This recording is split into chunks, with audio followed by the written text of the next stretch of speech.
Hi, everyone. So I'm Hilary Thing, and welcome. Thanks for coming to the webinar today. It's Release Your Body Burdens with Holistic Cleansing Practices. So my name's Hilary Thing, and I'm the creator of the Uprooting Lyme Holistic Approach to Lyme recovery. And I'm excited to speak to you today about the cleansing methods that we use to treat Lyme disease. So it's just one part of our overall approach towards effective holistic treatment for Lyme. And it's a major foundational piece of rebuilding your vitality and capacity to recover from basically upon which the success of other treatments exists. And so the reason this is so is because it's a great remover of the many different kinds of roadblocks to recovery that people with Lyme face. But you have to do it in the right way and at your body's right pace and with consistency. So we're going to talk about all of these different factors today. I want to just share a little bit about my background that's relevant to today's talk, which is that I've been practicing alternative medicine for about 20 years. And my training is in classical Chinese medicine, including acupuncture, Chinese herbs, as well as Western herbal medicine and food as medicine. And I was born and continue to live in and work in the beautiful Mid-Hudson Valley region of New York State, which is also an epicenter of the Lyme disease epidemic. So I've been treating known cases of Lyme disease for about a decade and began incorporating methods of the holistic cleansing lifestyle into my practice about 8 years ago, following my own personal healing of low immunity, poor fertility, and just poor general vitality through working with the holistic cleansing lifestyle. So I'm going to switch to our slides. My intention for you today is to come away with a clear sense of what the holistic cleansing lifestyle is, why it is so necessary and fundamental to a successful full recovery from Lyme disease, and how you can begin to step into it for yourself. So the first thing to understand is that Lyme, and when I say Lyme, I'm really including all of the other infections and associated diseases that come along with Lyme disease. So this is really a disease process that is inseparable from your toxin load. The Lyme and the toxins are literally an interwoven disease process, and the more chronic or severe your case of Lyme, the more this is true. Where they're together in the body, you can no longer tell the difference of what symptoms are caused by Lyme directly, what symptoms are due to the endotoxins or toxic congestion in general. It's often really very confusing to try to distinguish one from the other. And in fact, there's a growing body of scientific evidence that shows that the tissue damage attributed to Lyme disease is actually directly caused by the toxins and the resulting inflammation, and not from the bacteria itself. So in truth, it's all part of a decay and disease process that cannot be separated apart. And I'm reminded of the classical Chinese description of Gu disease, where it's described that these chronic stealth infections are like oil seeping into flour. And what we have with the chronic forms of Lyme disease is really a web of Lyme toxin health-related issues. So from the holistic cleansing perspective, the symptoms that you suffer from are a reflection of both excess toxicity and inflammation that are the result of the disease process, and also that continue to generate more damage. So this is why it's imperative, if you're seeking a complete recovery from Lyme disease, that you respond to your body's call for deep tissue cleansing to rid your body of both the symptoms and also to reverse the disease process. So what are we really talking about here? Well, first, I define toxin in the broad sense as anything that creates obstruction in the body. So we've got, on the one hand, the external sources of toxins, and we'll look at those first. So we've got heavy metals, including things like lead, mercury, cadmium, and other toxic metals. These fuel inflammation and suppress immune function. And actually research now shows that part of what biofilm is comprised of is heavy metals. So most of us harbor pesticides from years of non-organic food consumption. We've got lots of chemicals that are involved with air and water pollution, toxins from medications, from recreational drug use or alcohol, from preservatives and additives in food that are in vaccinations and other pharmaceutical medications, hormonal disruptors from plastics, the VOCs and indoor pollutants, as well as mycotoxins, which I didn't mention there, but that's another possible indoor pollutant if there is mold. There's radiation from cell phones, Wi-Fi, smart meters. And some of us also have occupational hazards. Treat a lot of artists, farmers, auto mechanics, builders, and many of us are exposed to fumes. We spend time in sick buildings, and so forth. So there are clearly so many opportunities for exposure to toxins in our world today, and it's impossible to escape them all. But you do want to do everything that you can to minimize your exposure to all of these things. At the purpose of practicing the holistic cleansing lifestyle is to support your body in ridding itself of these daily exposures so that you're not adding to your toxin load daily, but also to release some of that historical waste accumulation that makes your body this ideal habitat for these stealth pathogens.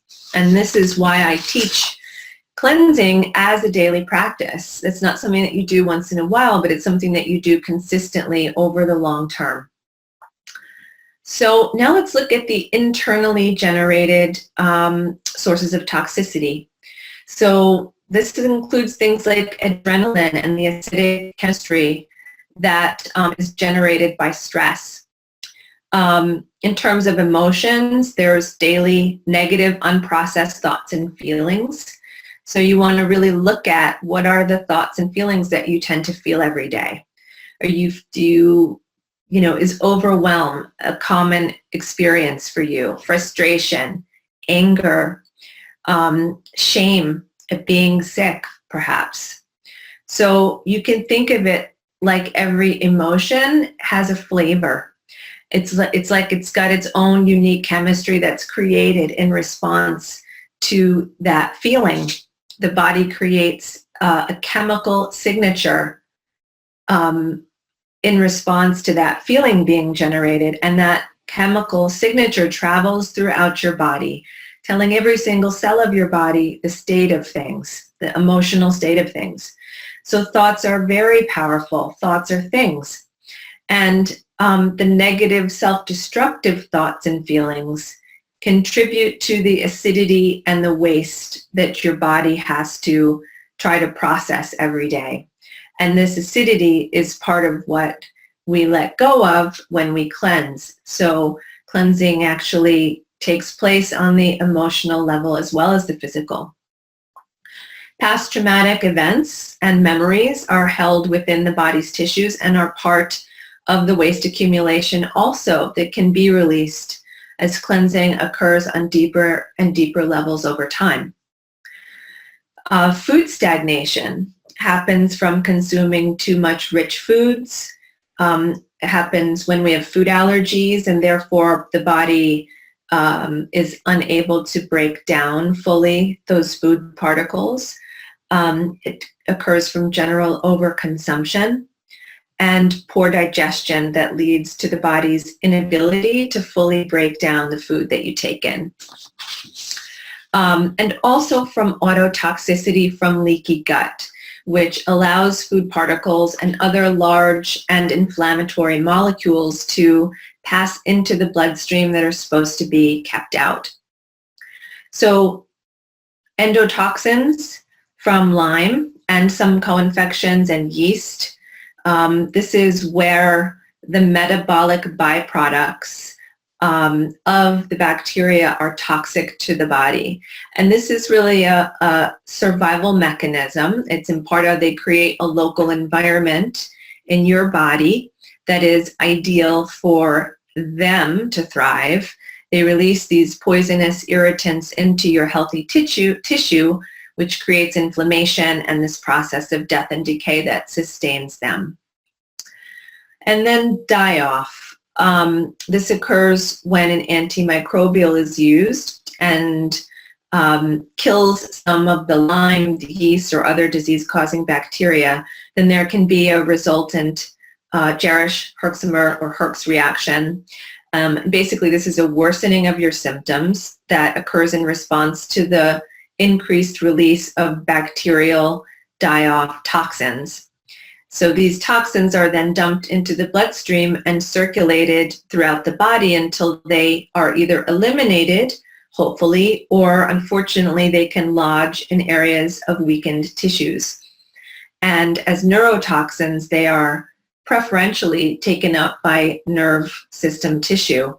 And then these lodged toxins are one reason why symptoms can persist even after the actual Borrelia infection has been cleared, because the toxins remain as an irritant in the tissues for years unless they are fully eliminated.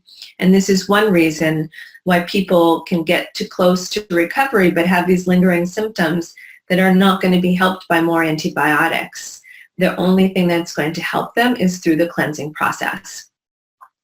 So it's important to understand that a severe Herx reaction is really a sign of poor elimination pathways, poor organ support, and really poor treatment judgment on the part of the doctor or practitioner who has not exercised sufficient caution to prevent this level of Herx reaction. And I see this a lot, unfortunately. So the bodies of most people with chronic Lyme are highly toxic to start with. Therefore, it's really necessary to get the pathways of elimination and detox open and working first. This is what I call getting yourself antibiotic ready, because the body grows even more toxic as the bacteria begin to die and their toxins dump. So contrary to what you might hear, it's good treatment is not indicated by the fact that you feel like you're dying from your antimicrobials. Most of my patients with the chronic Lyme and stealth infections can't afford to feel worse physically or mentally just from the treatment. So that is not what we're going for.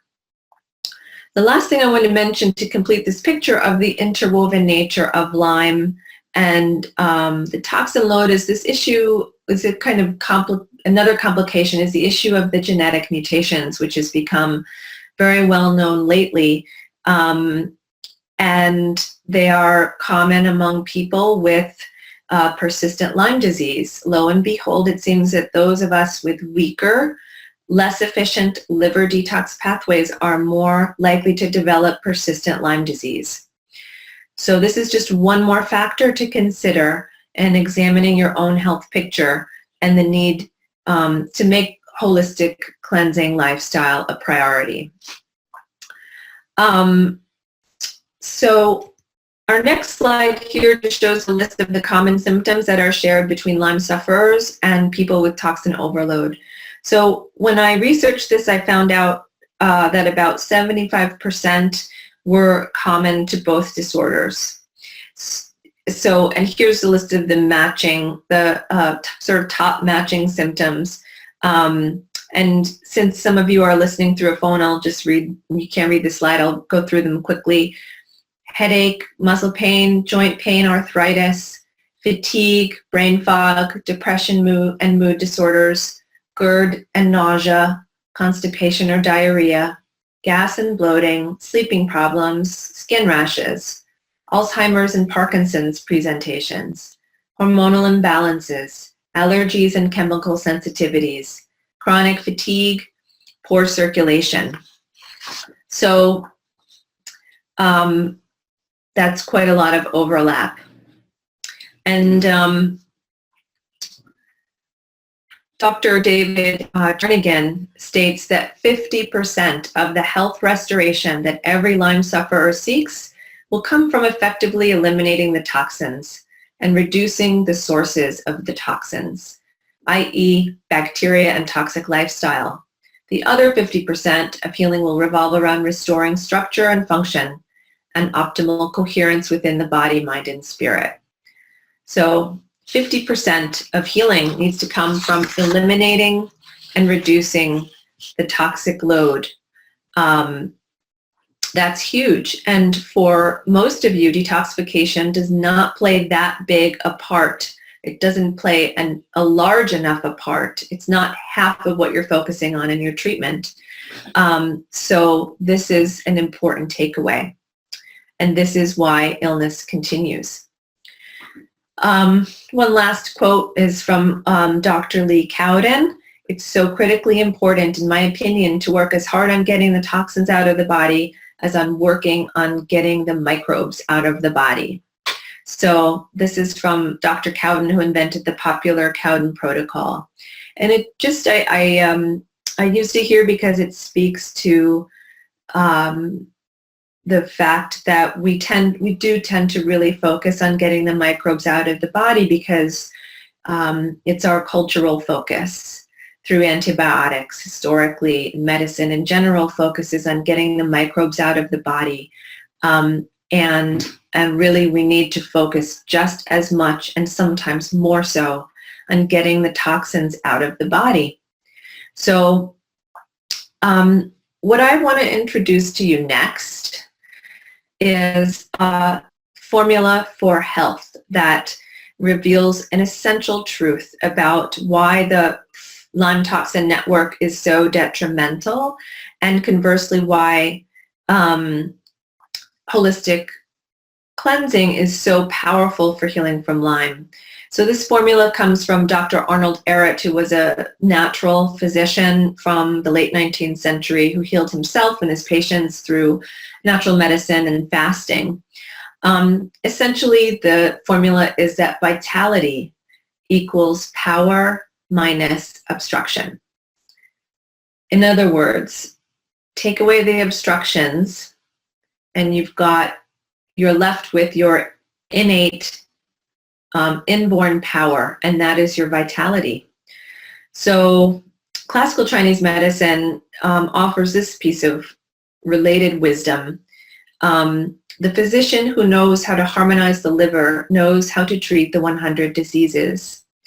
So why the liver? Well, because in Chinese medicine, the liver is the primary organ in charge of movement of life force energy in the body and the release of stagnation in the body, because vitality is lost when your internal power is obstructed.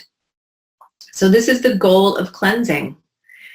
This is what happens when we cleanse. We remove those obstructions on every level of your being, and then your vitality is able to rise up.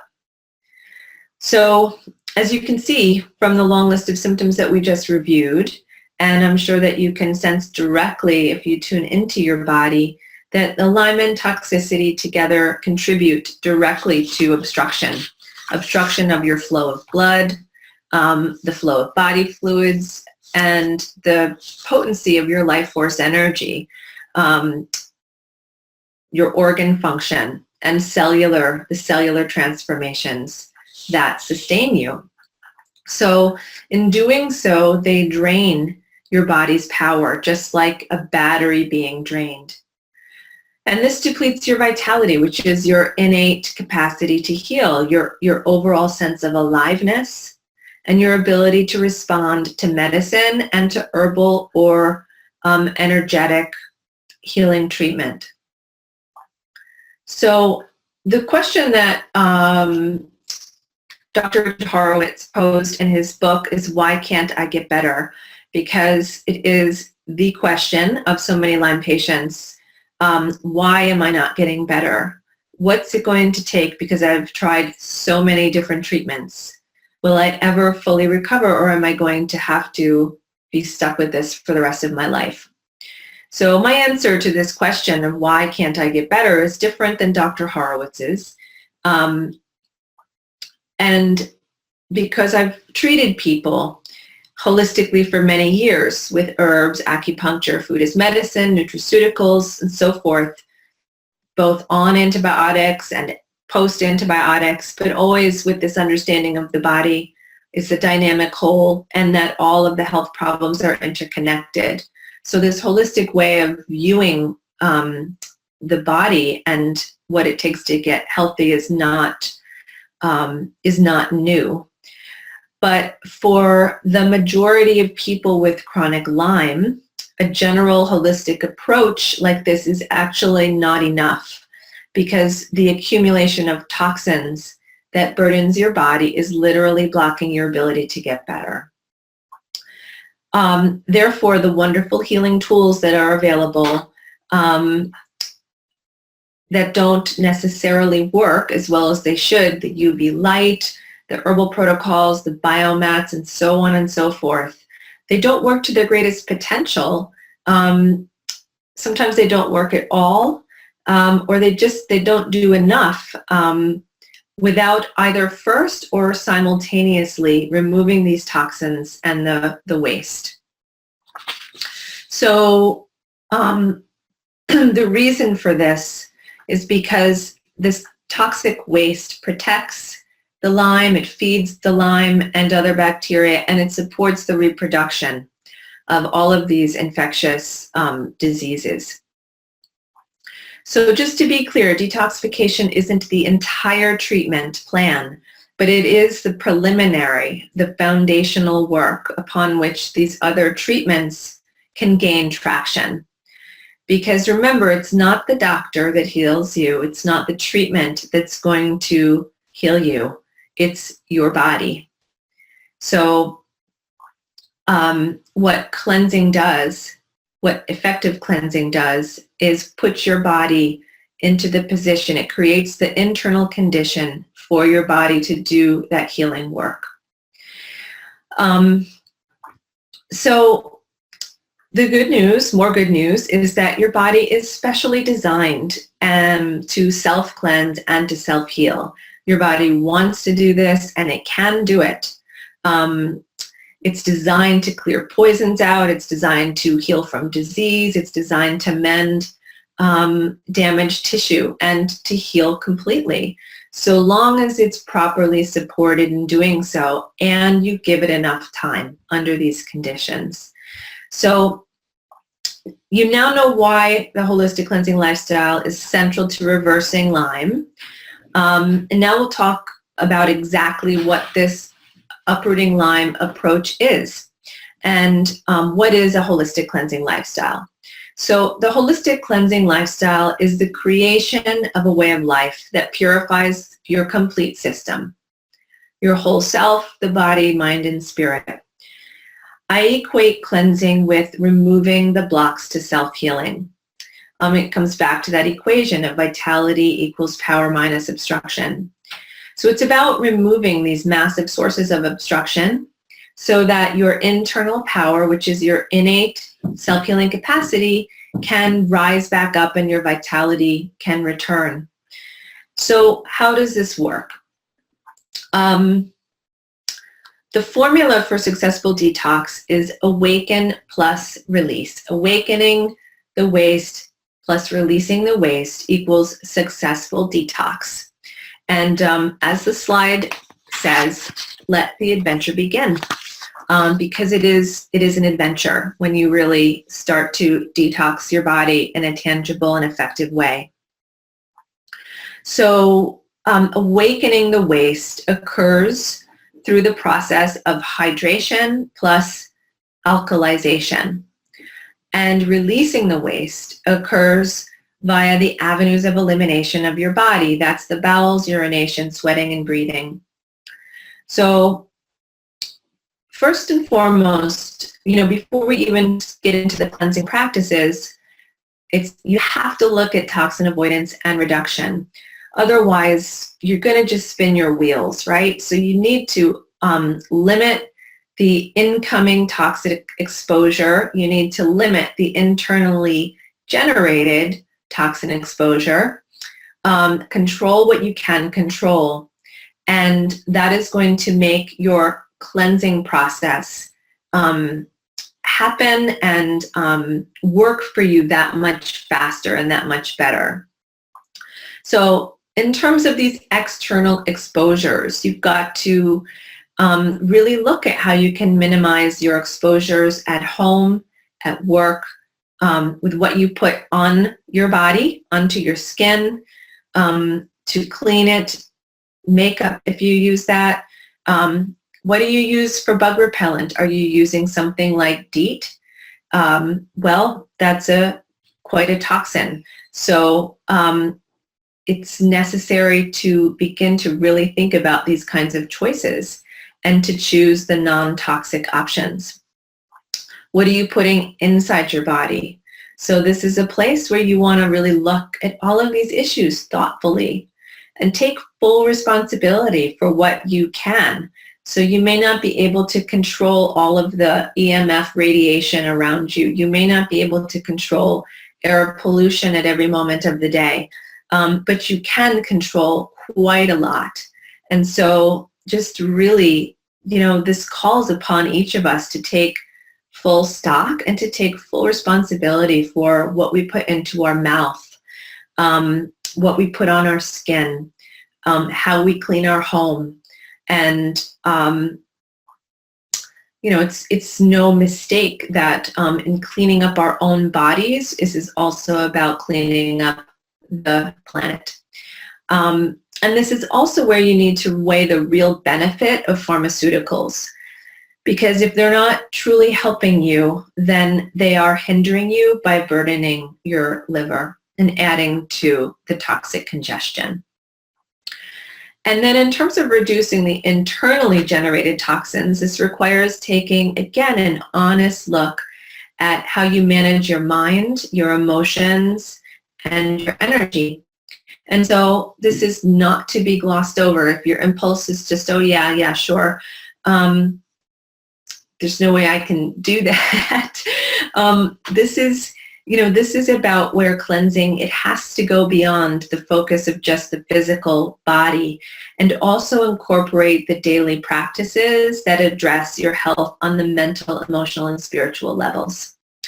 So you have to find the tools that are really going to work for you to reverse the effects of daily stress on your body.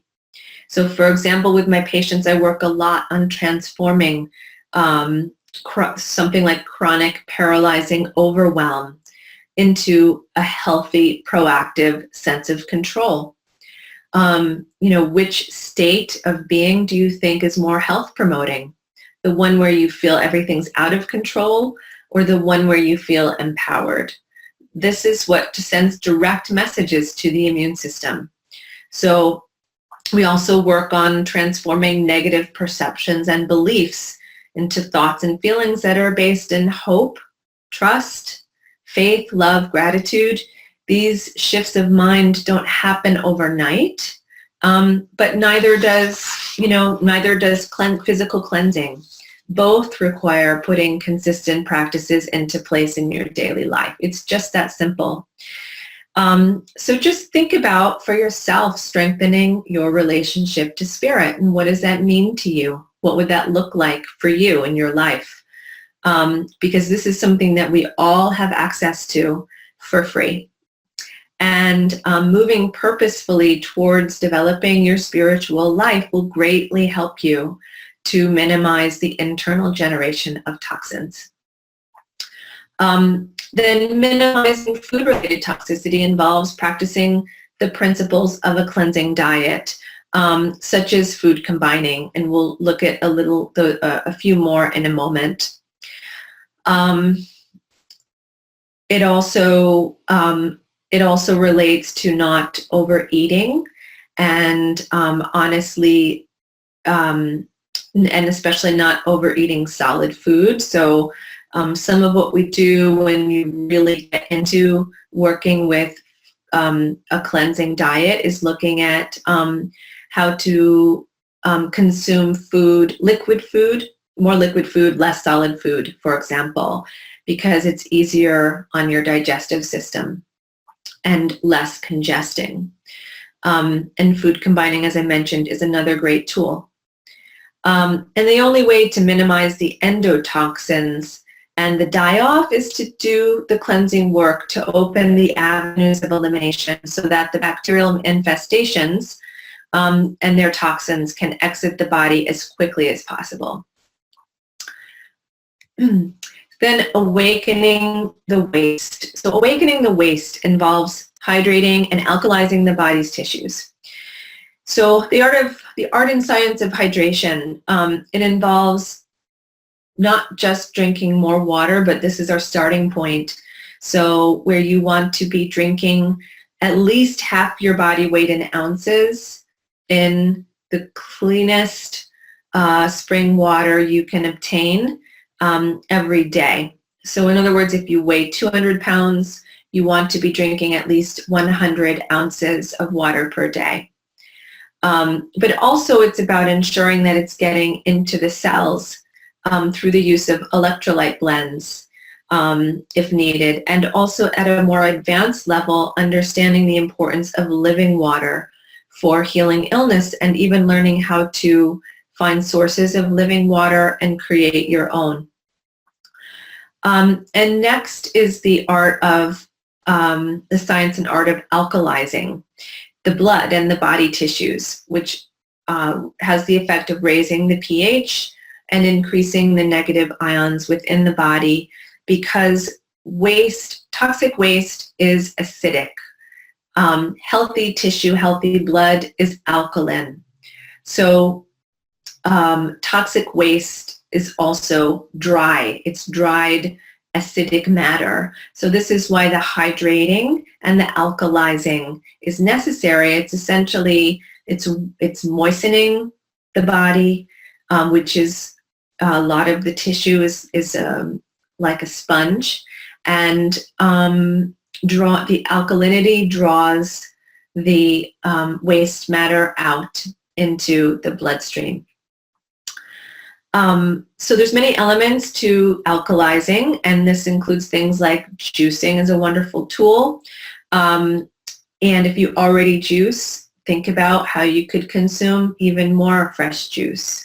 An alkaline diet. So getting an acid alkaline food chart and really looking at moving more and more of your food choices towards the alkaline end of the spectrum. Consuming enough minerals to rebuild your body's mineral stores. Earthing, which is spending time in direct contact with the earth, which is charged with negative ions. And the same with the ocean and with the mountains. So spending time in nature, as well as choosing attitudes, beliefs, and thoughts that generate the emotions and feelings of love, well-being, trust, and hope, and essentially bathing yourself. If you could, make many small choices, large and small choices throughout the day, so that you're really immersed in beauty and in connection with wholeness. And as much as you can cultivate that, then that is alkalizing. All of these things are part of alkalizing your system, not just the food. But we also do want to consume primarily the plant-based diet, organic, and generally most people need more raw vegetables in their diet and less cooked foods. Again, we practice food combining and other cleansing dietary principles that we won't get into today, but the purpose of which is to maximize your net energy gain while minimizing the congestion in the body. And then finally, juice fasting, which we modify. There are so many ways to just get your toes wet with juice fasting and to modify as needed based on your health issues, based on how toxic you are, based on what you're ready for physically and mentally. So one very useful thing to understand is that all of these cleansing practices that I'm talking about today have a whole spectrum of practice from the most beginner level of anyone can do it. This is where I start is, on the one end of the spectrum, how can you just get started? So from anyone can do it to a very advanced level. So an example is the gradual implementation of a fasting practice. And so fasting is a approach to healing that's as old as the hills. It's a pure mammalian instinct to fast when you are sick. And you can start with as little as just delaying solid food for a couple of hours, if that's where you want to start, or to do a half day with just juice and apples or something of that nature. There's just limitless ways really to make it your own, to modify, to just get started with developing your tolerance for fasting and for not consuming solid foods. And eventually you can work up to doing a 3-day juice fast or even much longer, because when you learn the principles, you learn how to apply it to your body, and you get used to how your body feels when you're doing fasting, and you know how to do it well, then you can be on a juice fast for a long time and have a fabulous experience for the most part. So I do encourage that the practice of fasting become a part of your healing routines in some way, because it does greatly accelerate the deep tissue cleansing process and thus help you to really move forward and reach the next level of healing. So if this type of thing sounds outlandish and crazy to you, then I just would say just be open, just stay open to the possibility of being able to do that for yourself someday. So release is about the elimination practices that we use to encourage the exodus of waste from the Lyme toxin network out of the body. So this is what completes the cycle of detox, because you don't want to just hydrate and alkalize your system without encouraging elimination. And I see this being a big mistake that a lot of people make, just applying certain tools and not others. And this is often what, we don't really want to deal with our elimination. And in particular, colon cleansing. Colon cleansing is the number one way that the bulk of waste matter is going to leave your body. So this is a focus. Of course, there is also sweating, encouraging sweating, urination, deep breathing, and exercising for movement of the lymph and blood circulation. These are all really important too. But the colon is what releases the bulk, or eliminates the bulk of waste that is released by the liver. And so in particular, I just really encourage you to get familiar with using an enema at home. And that's what's here in the picture if you're looking at the slides, because it's an inexpensive, easy to use, totally safe way to greatly accelerate your cleansing process. And I know for a lot of people, there's a little bit of a hurdle in just it's really just about trying it for the first time, and getting used to that, getting used to that part of your body. And once you break the ice, you'll probably find it's not that big a deal. And I'll just mention that I do have a blog piece that's coming out on Thursday that's called The Great Enema Debate, because there are there's naysayers and there's people who put down the use of enemas. And so I address some of those concerns in this blog. So if that's what you're thinking about right now, then just stay tuned and go to check out that blog, which I believe will be published on Thursday. So the holistic cleansing lifestyle involves establishing this way of life, where you put all of these wheels in motion through easeful, daily, easy-to-do routines that result in the elimination of this Lyme toxin network that is blocking your recovery for many of you. And gradually it increases the vitality of your body, mind, and spirit. And this is necessary in order for your body to have the energy to get rid of the disease and heal the damaged tissues. And that's it in a nutshell. A couple more points I want to make is that, one, if you've incorporated detox supplements and done some type of cleansing, but you feel stuck in your recovery process, then those detox efforts have not been effective enough. And so the two main reasons for this is you're probably using some kind of product, doing a product-centered cleanse. In my experience, and I've sifted through, I've tried many of the world's greatest detox products, and I do not find that they work nearly as well as these routines. So they don't activate the eliminative pathways.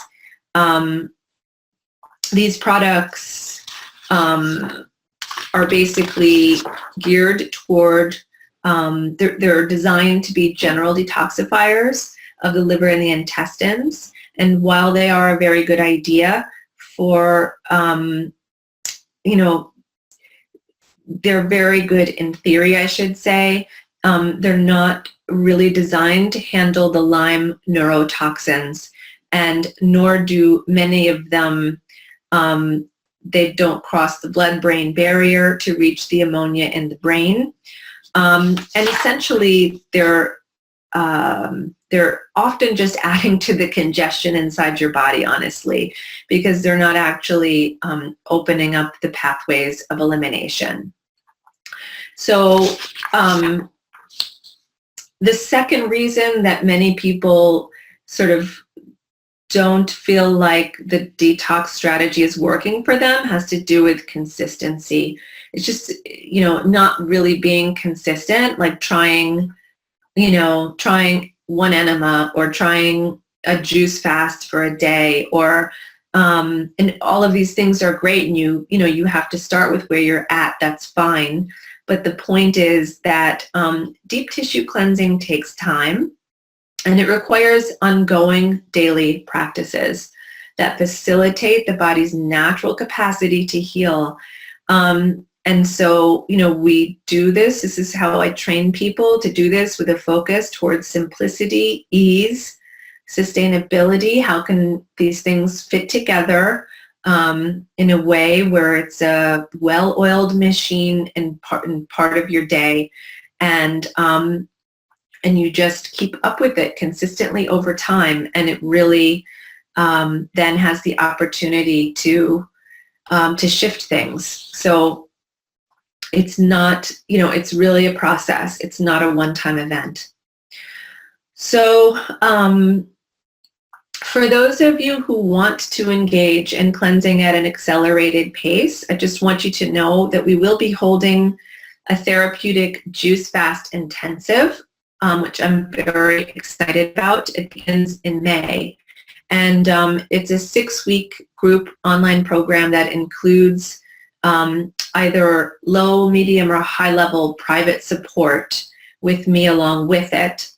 And the purpose of the private work is to create a therapeutic juice fast plan that is tailored to your individual body's needs at this time. So some people work through these 6 weeks at a more gentle beginner level, and others are ready for more advanced type of juice fasting. But again, we work on this spectrum. We employ all of these practices on a spectrum, and I help you figure out where you're at to work at your edge, but not be pushing yourself too hard or being too gentle that it's not working for you. So basically, we create the therapeutic juice fast that's really right for you at this time. And our consultation work together eliminates this guesswork and the confusion of what to drink, what products to use, if any, what to keep or let go of what you're taking, and all of this is laid out for you. Plus, you have the great added benefit of an expert guide who knows your health conditions, your goals, your hopes and concerns, and for you to bring questions and challenges to me along the way. So I love doing this work with people, and I can't tell you how important it is, how useful, how excellent it feels to have access to a mentor when attempting a therapeutic juice fast when you are chronically ill. It can and often does make the difference between sticking with it, getting the most out of it, versus dropping out at some point. So it's really just for people who want to focus on really learning and getting down these holistic cleansing routines and working with this spectrum of juice fasting with cleansing diet modifications for 1 month. And then we have a 1 week of focused prep time at the beginning, and we have 1 week of focusing on returning to a more normal healing diet at the end. So this is definitely not something that's for everyone. It's really for people who feel called to heal, not just Lyme, but really all chronic disease can be greatly, a lot of healing can be generated through this method. And it's also to teach you how to become a master for your own body at cleansing. It's also for people who really want and need guidance to help you navigate the whole detox process, to help you find your sweet spot, which is where you're working the cleansing most effectively, most powerfully to heal your body so that you feel good and capable of working, of taking care of your children and doing everything that you need to do while you're going through the juice fast and you're not tired and toxic and feeling worse.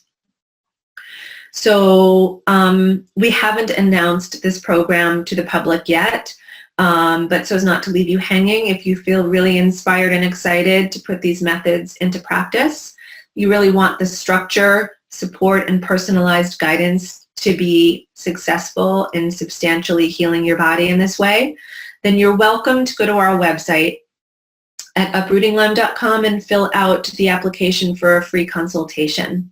So just answer the questions and we will schedule that as soon as we can to see if you're a good fit for the program. And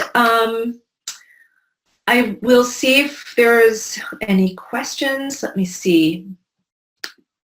If you have any questions, then feel free to enter them into the Q&A box or the chat box. And I, I just want to give you a few other thoughts. And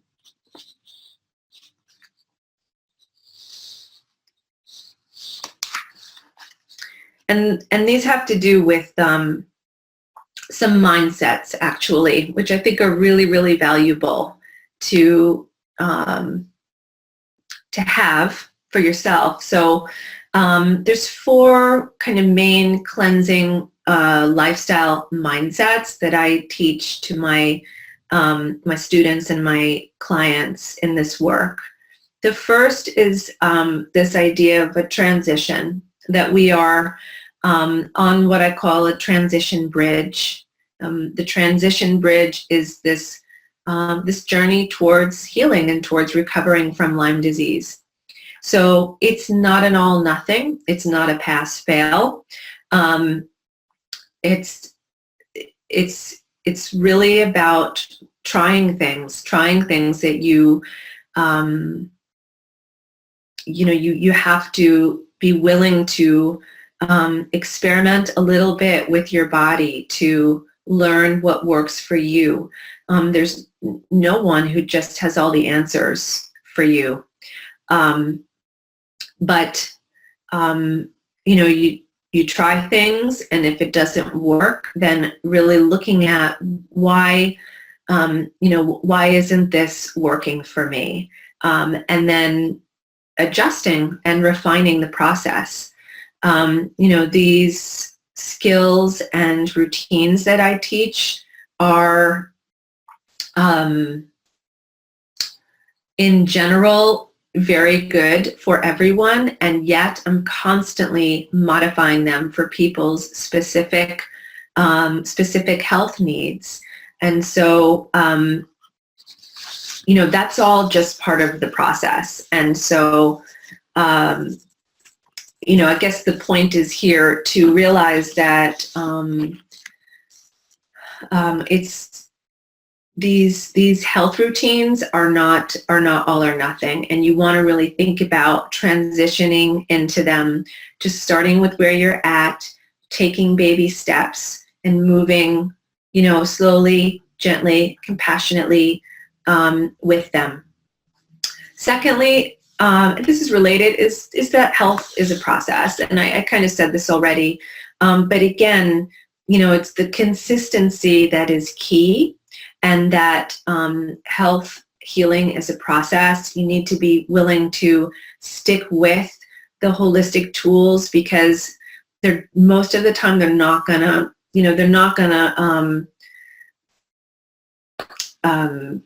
hit you over the head like antibiotics do, for better or for worse. It's really about employing them consistently, and then you receive the benefits from them in a more gradual way over time. Thirdly, we focus on upgrades. So again, it's like you want to really look at starting with where you're at, and just how can you just improve upon what you're already doing. What is, asking yourself, what is a better substitute? So just for example, if you're working on alkalizing your body, you're looking at the food that you like to eat. So just sort of looking at, well, what would be a more alkalizing snack than what I'm doing now? It's just an example. And then the fourth is to be willing to receive support, because as a Lyme patient engaging in real cleansing activities, you're going to greatly benefit from support. So let me go to some questions we have.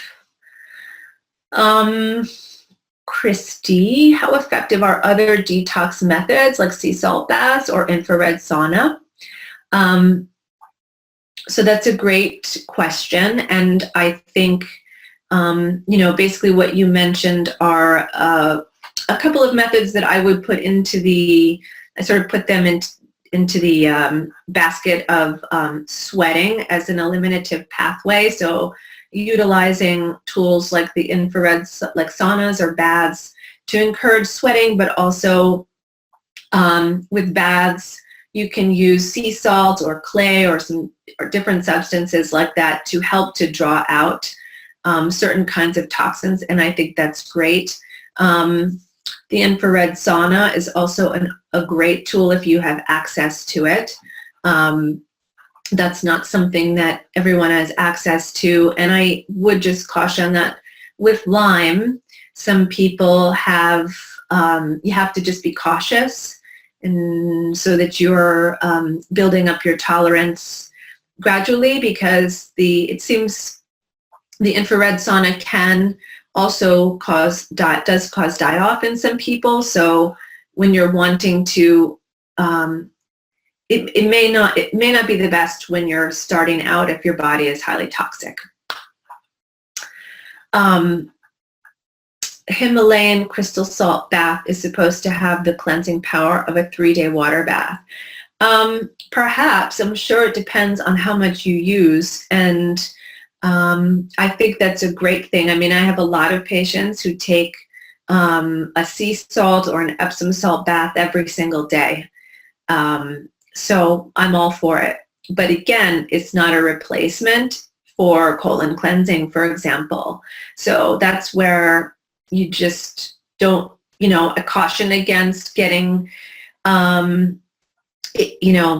overly into one thing, one method or one tool. You really want to be making sure, it really comes down to this whole basic formula for detox that I've taught in the class today. So awaken plus release equals successful detox. Just keep going back to that. It can become a mantra for all of us.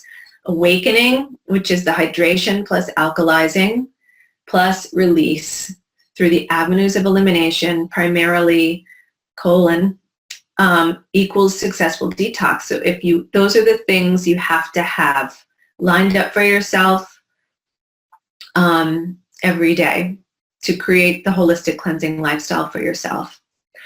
And then we have another question. Do you believe it is possible to fully recover from Lyme, or is remission the best we can aim for? I read on your website that your husband has battled with Lyme. Does he still battle with it? Is it a lifelong process? So this is a question that I get a lot, and I appreciate where it's coming from, which is, I feel is, you're wondering if you will be able to fully recover.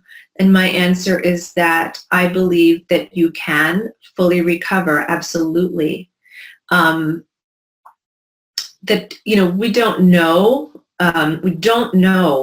whether the Lyme is ever fully eradicated or not, but that's not how I define recovery. The way that I define recovery is that you function as a healthy person. You do not have symptoms. You do not have immune deficiency. You feel great. You feel vital. You are in no way held back by your health or by Lyme disease. One thing that's useful to understand is that, we have 10 times more bacteria in our body as we do cells, right? So we are as much a microbial colony as we are anything. So, microbes will exist. It's really about, what's this population looking like that I'm housing. Okay, and this is why, like, the cleansing again is so important, because it's about your terrain. It's about the condition of your body and what kind of bacteria want to colonize here.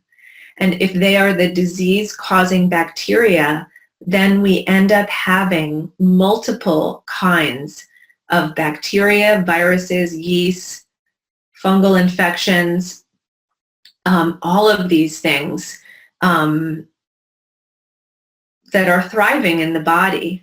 And so that's why it's not just about killing, trying to kill them off through the antimicrobial approach. You have to make your body, which is a home to, millions and billions of microbes, you have to set the conditions for that to be healthy. I hope that's clear. And okay. Amy, I know you have your hand raised, and I'm going to try to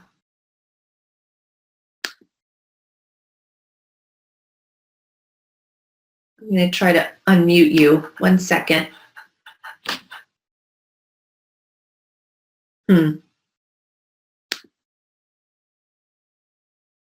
Oh, I don't know what I just did there, Amy. But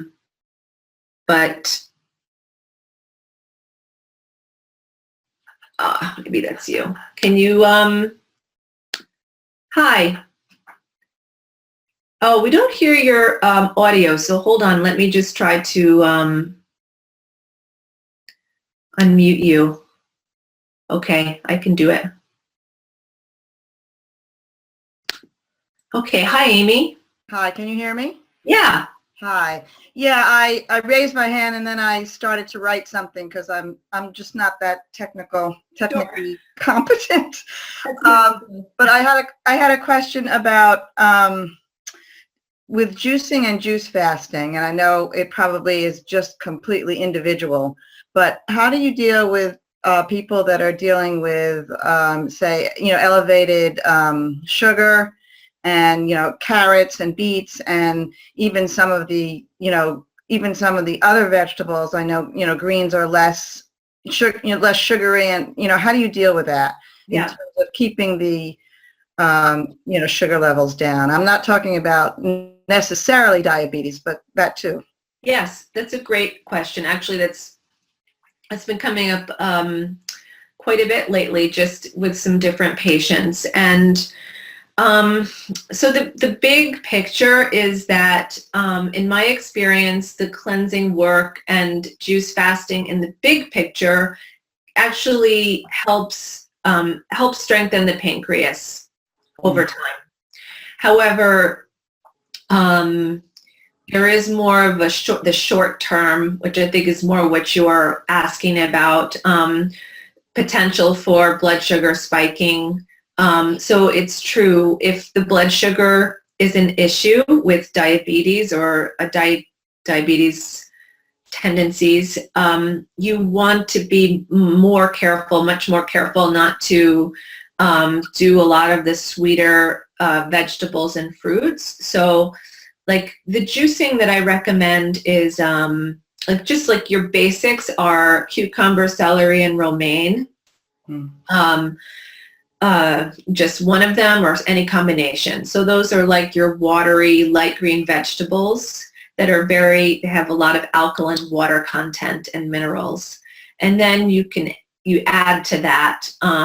So, there's the darker green vegetables, the leafy greens, things like wheatgrass or sprouts. I would say, and again, this is sort of where some self-experimentation is going to be helpful, like probably a little bit of carrot or beet would be fine. Lemon would be fine. Green apple, like the more tart apples, berries, all of that is great. Yeah, and so it's also, I find for everyone, as you're if you're getting into fasting, blood sugar can be an issue for a lot of people. And what tends to happen is that people don't drink, they want to juice fast, but they don't drink enough juice. So what I recommend on a day of juice fasting is about 4 quarts. That's a lot of juice. And some people can get away with 3 and might do some broths or some other kinds of cleansing beverages. But if you're diabetic or you have blood sugar issues, then you may need a lot more juice, just because you're, you're wanting to sort of create a sustained blood sugar. So you don't want to be having the ups and downs. So I find that people with blood sugar instability do better with more juice. And, sometimes I recommend, you can add coconut oil, or add like a hemp powder, or, to add something to make it a little more substantial, and add like a protein or fat element. That's another way to modify. Yeah. Okay, thank you. You're so welcome. Good luck with that. And then I have a question about when you say to do enemas, are these water enemas or coffee? Thanks so much for asking that. And at what frequency? So that's a great question. I'm just talking water enemas. That's all you need to really, the function of the enema is just the water expands the bowel and triggers a bowel evacuation. And then that's going to help to, it sort of creates a vacuum inside the colon, and then more waste is going to be welcomed into the colon. And in this way, you just get the waste moving through your body at a much faster pace, and this gets the toxins out of the bloodstream. Now, coffee is used to stimulate the liver, and there are other medicinal enemas that also, can be used. It's a whole little, medicinal enemas are a whole other topic. But if you do a coffee enema, you want to do it following a water enema, just so your bowels clear, and then the coffee enema is retained for 10 minutes or so. And the purpose of that is to stimulate the liver to release into the intestines. Frequency, again, I don't, I wouldn't, I'd say my general recommendation for people who are doing this to heal from Lyme would be weekly, and maybe more frequent if you are really constipated or have a major history of constipation, more frequent if you are fasting, more frequent if you are herxing, or feeling really bad. And again, I always recommend just really tuning into your body, so that you begin to develop a sense of what feels right for yourself. So I think that's all the questions. And thank you so much. Those are great questions. Oh, there's one more. What about someone who doesn't have a colon and can't do enemas? So I guess you're talking about someone who's had like a colon resection, and has a like a colonoscopy bag. I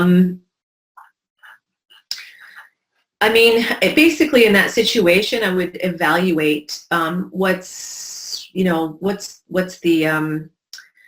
the waste processing status in terms of how toxic is this person, how much is being evacuated through the bowels. There are other things that can be used. So, for example, one thing I use in my practice, I just hesitate to mention this because it's not readily available to the public, but cannabis seed tea is a really excellent, very gentle, it's like a very mild laxative that really just sort of oils and makes the lining of the intestines slippery. so that like if this person who's doesn't have a colon and can't do enemas, to encourage the regular waste. That's maybe a route that I would go. Otherwise, you want to just make sure that everything else in terms of eliminative pathways is really open for them. So to focus then more on sweating, if possible, a lot of clear urination and deep breathing practices. And then another question, this will be our last question, is getting colonics more beneficial than doing at-home enemas? They're obviously more costly. Yeah. So in general, colonics are more beneficial in the sense that they are sort of doing a more thorough job. The water will go more deeply into, probably reach your entire colon, reach to the end of your large intestine. But honestly, because they are more costly, because not everyone even has access to that, if you live in a place where there's no one who's providing that service. For example, where I live is fairly rural and there's no one really close, and yes, it's more costly, and you have to go out and have that appointment and that cost. So doing it more regularly and from home is just better for most people. And even if it's not as sort of deep of a colon cleansing, I think the real purpose is to be making space. It's really just about making space for more to come through. And so the enemas do a good job at that. So I think we'll wrap for today, and just want to say thank you so much for everyone who has come to the live webinar. I'll be sending you a recording, and it's just really lovely to connect with you all, and I hope this was helpful. And have a wonderful rest of your day.